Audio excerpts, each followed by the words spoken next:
저는 교회를 40년 동안 다니면서 중동부, 고동부, 대학부, 청년부, 장년부를 통틀어서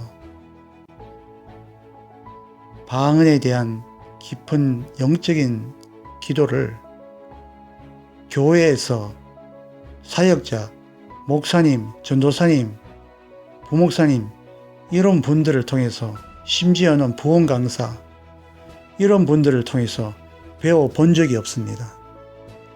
그렇게 오셔서 그 방언 기도에 엄청난 파워, 엄청난 하나님의 뜻, 이런 것을 말씀하시는 분이 없었습니다. 어떻게 방언을 받게 되는지, 또 방언을 받게 되면 무슨 유익이 있고, 또 방언을 왜 받아야 되는지 누구한테 들어본 적도 없습니다. 교회를 그렇게 오랫동안 다녔는데도 말입니다. 그런데 우연히 아주 조그만 7, 80명 모이는 교회를 제 아는 집사님이 한번 와봐라, 그렇게 해서 한번 간 적이 있습니다. 그런데 그 교회는 목사님이 뜨겁게 기도하는 목사님이었습니다.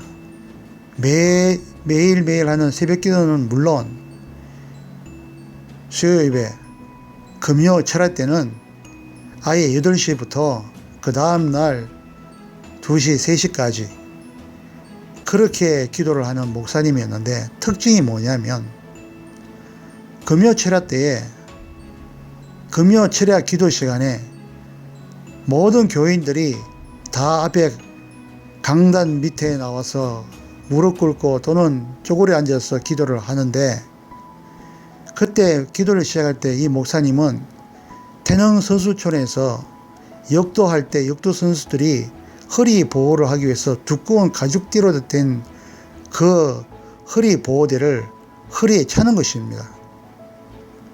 그리고 각자 기도하고 있는 사람들, 교인들한테 가서 기도를 한 명 한 명 안수 기도를 해주시는 것이었습니다.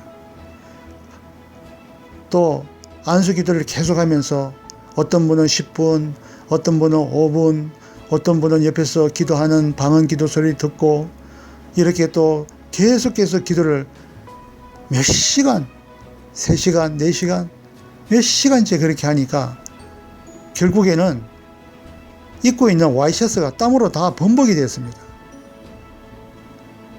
그런 모습을 보고, 진짜 양들을 위해서 저렇게 기도하는 목사님이 도대체 이 세상에 있었단 말이냐, 감명을 받고 교회를 다니게 됐습니다. 그런데 청년뿐만 아니라 어른들, 장년뿐만 아니라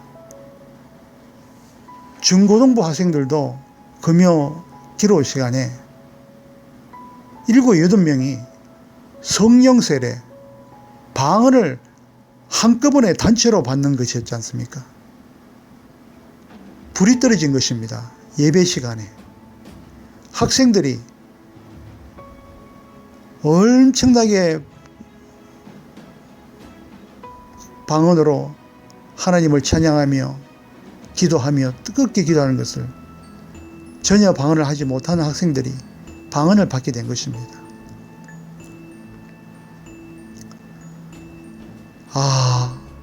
하나님을 예배하고 뜨겁게 기도하는 그 장소, 그 한 장소, 그것이 얼마나 중요한지를 알게 되었습니다.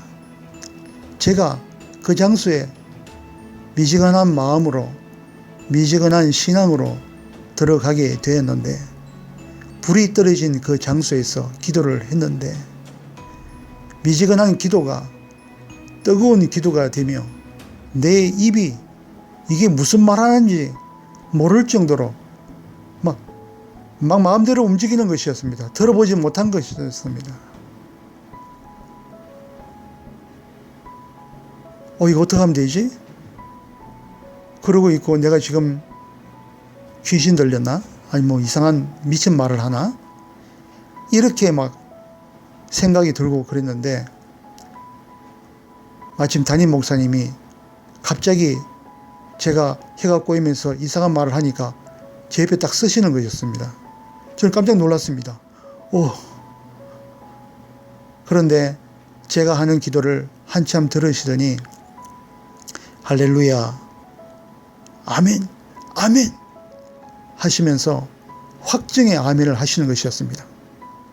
그래서 저는 내가 지금 하고 있는 이 말이, 나도 모르는 뜻도 모르는 이 말이 하나님께서 주신 방언이구나. 저렇게 통변하시는 목사님이 옆에서 내 방언 통변까지 하시고 내가 하는 방언의 뜻도 알아들으시고 거기서 아멘 아멘 하고 가시는 그 모습에 저는 확신을 가졌습니다. 그리고 난 다음에 어떤 자리에서도 처음에 받은 단순한 방언의 기도라도 자신 있게 기도했습니다. 그러면서 신앙생활을 하는 도중에 그나마 방언 받으신 많은 사람들을 만나게 됐는데, 방언을 하다가 안 하고, 내가 무슨 말인지 몰라서 안 하고, 내가 진짜 방언하는 건지 하다가 포기해버리고, 이런 분들이 너무너무 많은 것이었습니다. 주위에 그 방언을 하고 있는 것이 어떤 뜻인지 통변하시는 분들이, 통변하시는 목사님들이 전무했기 때문입니다. 방언을 통변하고 깊은 방언을 들어가고 그 방언을 받은 사람들이 겸손하게 하나님의 기도의 자리로 나가기 위해서는 어떻게 해야 된다는 것을 제가 40년 동안 다니면서도, 교회를 다니면서도 들어본 적이 없었는데 누구한테 그런 지도를 받을 수 있습니까? 그러다 보니까 포기하게 되고 그 귀한 은사, 그 성령의 은사, 하늘의 언어, 하늘의 비밀의 언어를 무관심하게 되고 소홀히 하게 되고, 심지어는 그 방언을 가지고 장난까지 치는 그러한 무리들이 생겨나게 된 것입니다. 방언, 그 기도, 정말로